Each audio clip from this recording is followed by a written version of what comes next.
Professor Ebner, thank you very much for the opportunity to talk to you about a very timely and relevant topic, digital online learning and digital learning hubs.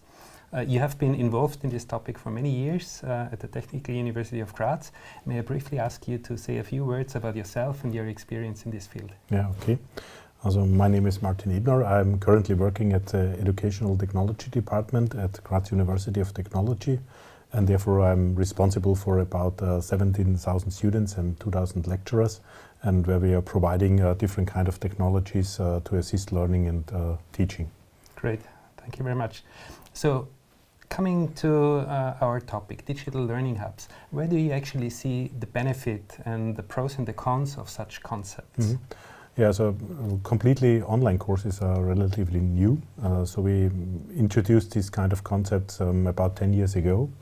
And for us, also after 10 years of experience, so we can say that there are more or less three really good advantages. The first one is if we like to make a very fast information transfer, also from the university, for example, to the privacy or to the companies or whatever, so you have to transfer very fast information. Then you can reach a much more broader audience. That means that more than just our students, we can reach thousands of learners. And we also see that there are some new didactical concepts in that, so that we can try new things what we cannot do before. For example, which kind of concepts are these? Yeah, one of these concepts is called inverse blended learning. So we learned that we have online courses, but of course very important in this process of online learning is a kind of social learning. That it means this is a process to learn is also to talk and discuss with people. And then we began to bring the pure online course back to the face-to-face situations. So that means that we have today online courses and you have more or less interrupted with face-to-face seminars or just discussions, and then we go back to the online course. So to say this is the third step in an evolution. So first we had pure online courses, then we had the blended e-learning, and now it is the inverse blended learning. Yeah, that means this is completely the opposite to blended learning. We brought beforehand the face-to-face education to the online area, and now we take it vice versa. That means we have pure online courses, and we see that there is a need for face-to-face discussions or exchange or something like that. Right. And what kind of experience did you make at the Technical University? You have been involved here for many years, and did you create any scenarios? Or what we see is that with online courses we get much more flexibility to the teaching and learning. That means also that we have currently a kind of we call it micro learning. That it means you have very flexible parts or small contents, and you can use it in different ways. And one of our recent research studies was that we have 7 different kinds of didactical scenarios how we can use online courses. That means, for example, that it's a pre-course before a laboratory starting, for example, that you can book this online course and then you come to the university and make some different things in the laboratory or whatever. And the idea is that this kind of didactical scenarios are much more than we have a couple of years ago, and we can use online courses in many different settings, and that's the idea of our research work there. Thank you very much. So in our Alpine Space project we also try to reach a broad mass. And listening to what you say, there seem to be a lot of benefits in the use of inverse blended learning.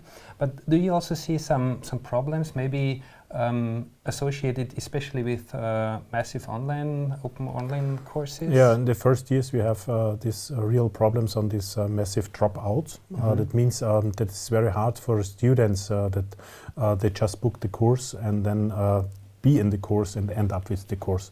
And we see that the dropout rate is one of the most issues that we have to look on these online courses. And this depends on, we called it self-competency. That means how can I learn for myself and how I learn to do it for myself. And it is a very big issue that the learners are prepared for those online courses. I see.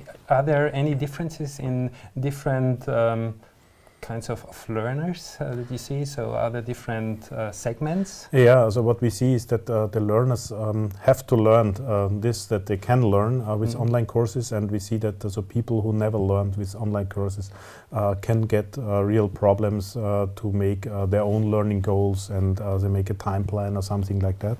And you have to learn that, and typically students or academic persons can do that because they have learned it in their long career, but we have problems in the area of schools and school children.